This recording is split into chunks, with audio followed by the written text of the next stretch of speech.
We are so back, ladies and gentlemen. That is right. We are so freaking back, folks. The Cleveland Browns take the field at the Panthers Stadium, and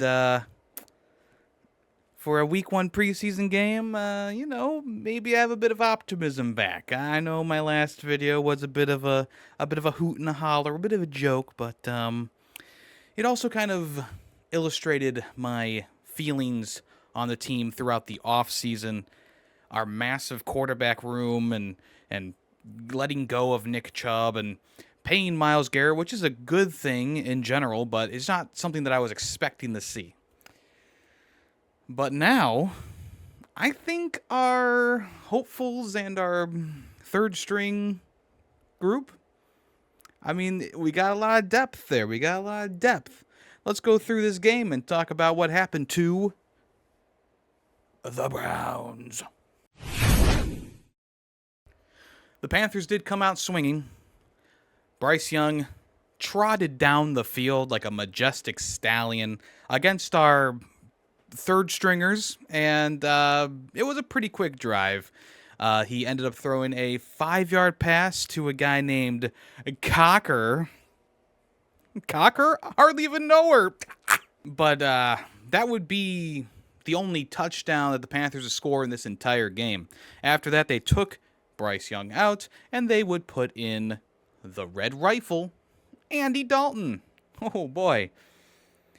Now, Andy Dalton, being a grizzled veteran of the sport, should have dissected our defense and taken us down, and this score should have probably been the opposite in all honesty.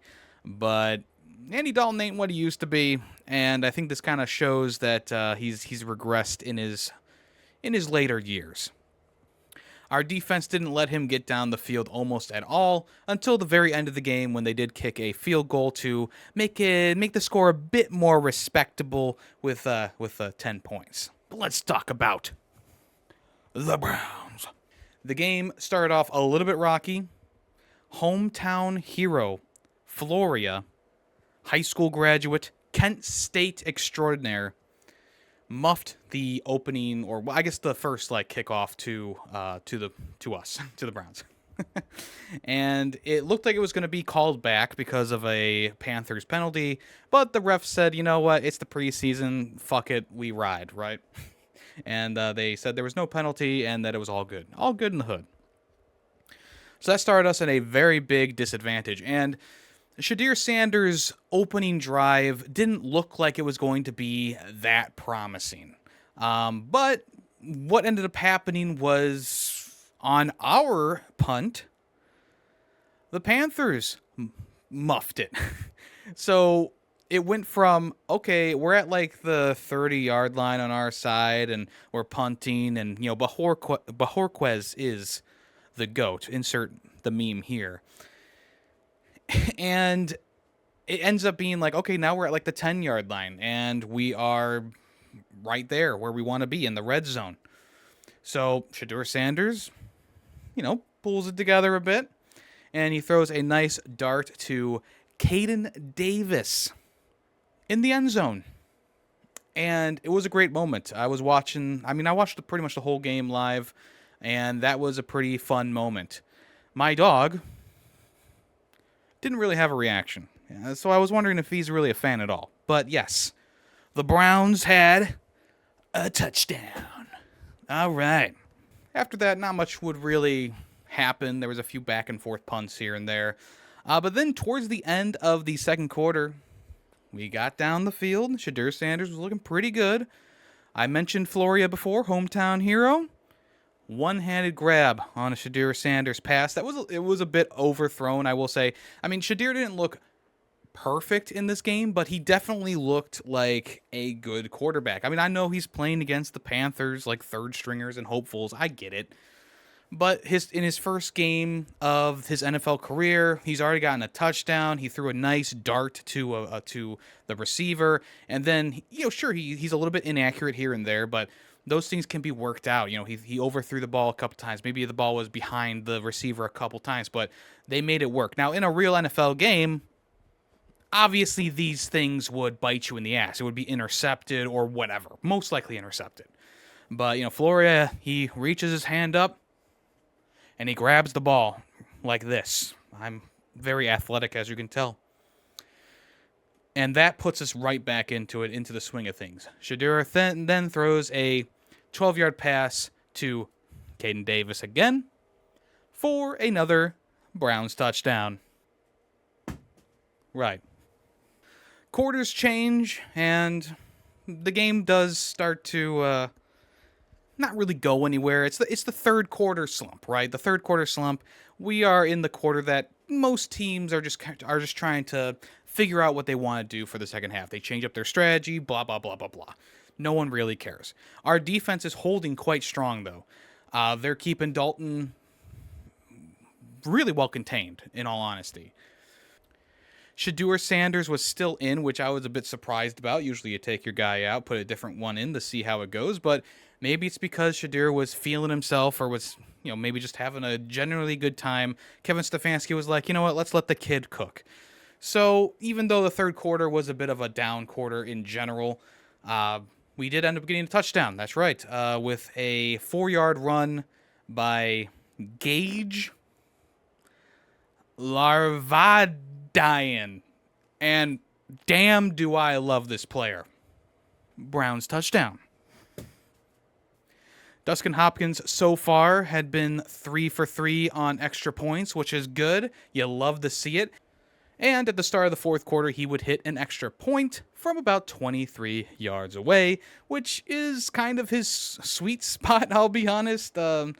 I get a bit more nervous as we go farther away from that. The 30 to 40-yard range seems to be a bit shaky, but at this point, we are putting in Snoop Huntley. So he joins the fray for the fourth quarter of this game. And he does look good. Obviously, he's a veteran quarterback. He's a Pro Bowler. And he was able to really drive our team down. He looked like an NFL player. He played like an NFL player. At one point, he had a jump pass. So, yeah, compared to, Jameis Winston, the Jameis Winston experience from a couple years ago, this is already looking like a better all-around game. Even though it was only, a drive or two for Snoop Huntley, it still was impressive. He played really well. And once again, I know it's just the Panthers, hopefuls in there at this point. They got the janitor in there holding the ball for the kickoff. But it's just after all the negativity around this team at the end of the last season and into the offseason, it's nice to have a little bit of hope for the team, especially after a solid preseason win. Now, I will say when we went 0-16, we did have a perfect offseason. Remember, I think we won 4 or 3 out of 4 preseason games that year.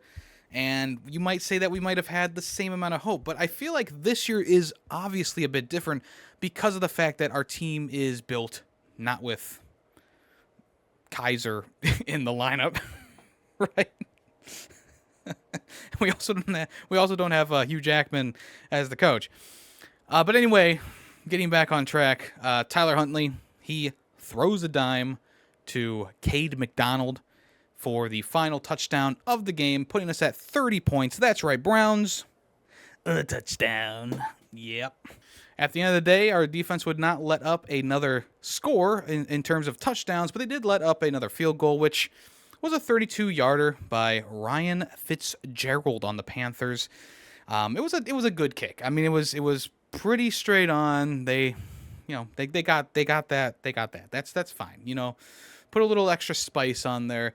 But look, I think that it is pretty impressive how our defense played, even though it wasn't our starters in there. Probably not even most of our second string players were playing in this game. It did look pretty good. It let me know that we might have a bit more depth on this team than I was thinking we did. And I'm sure there's more hardcore Browns fans out there who are like, well, duh. Okay, you got me. But yeah, it was a fun win, a fun game to watch, and made me a bit more optimistic about this year in general. once again, it's just preseason, but can't I have a little bit of something, please? Especially after that last season. Last thing I'd like to mention is keep Deshaun Watson away from Shedeur Sanders at all costs. All throughout this pregame game, they were like, oh, he's being mentored by Joe Flacco, and Deshaun Watson was even in there giving him some pointers. I'm like, no, hold on. I understand that Deshaun Watson had some good games last, in the last like 2 years, right? Some good throws, maybe, but the dude's washed. He's absolutely washed. He could not play football last year at all. And it was actually a blessing in disguise to have him tear his Achilles, not once but twice, because now we have a quarterback room filled to maximum capacity with hopefuls and potentials. And maybe we'll just ride into the year with 6 quarterbacks under our wings and go, you know what? Each game, new guy. Each quarter, different guy in there. Fuck it. Fuck it. Kenny Pickett, quarter 1, Joe Flacco, quarter 2, Gabriel Davis, quarter 3, and then Shedeur Sanders closes it out. And we just do that. Just mix it up a little bit. And then every so often, you got Snoop Huntley in there for a couple quarters or maybe even a couple plays. And you also, have Deshaun Watson come out there in a wheelchair. And maybe he takes like a kneel down or something like that. I don't know. Fuck it. Just do it. What can possibly go wrong? As you might have guessed, the channel here at Ferret Football is taking a bit of a different direction. Last year, I really wanted to try and do all the games every single week. I was writing scripts and jokes and blah, blah, blah. I was doing all the editing myself, and it really just became too much for me to handle, especially with all the other things I do on my other channels, live streaming, podcasts, etc. So I wanted to tone things down and do a more concise Browns-centered, Cleveland Browns-centered show here, and that's what we'll be doing each week. It will give me a chance to talk about other teams as well as we play them, and maybe I'll bring something up eventually down the road for other teams as well if I'm just interested in them. But for the most part, this is going to be a Browns-centered channel, and I hope that's okay with you, because you could also tell from those recaps, like the Browns got the most time out of them by far, and it's also like an oversaturated market as well. Like people in the comment section were even saying like, wow, how does this not have more views or whatever? And it's like, that's a nice thing to say, but I do know why. And it's because it's an oversaturated market to do game recaps. So I think if I just into my favorite team, which is of course the Browns, maybe we'll get a little bit more traction in that area. And I won't have to worry about reviewing every single game every single week, lest I be lambasted. So anyway, I will talk to you next time there is a Browns game. 2025-2026 season, let's freaking go.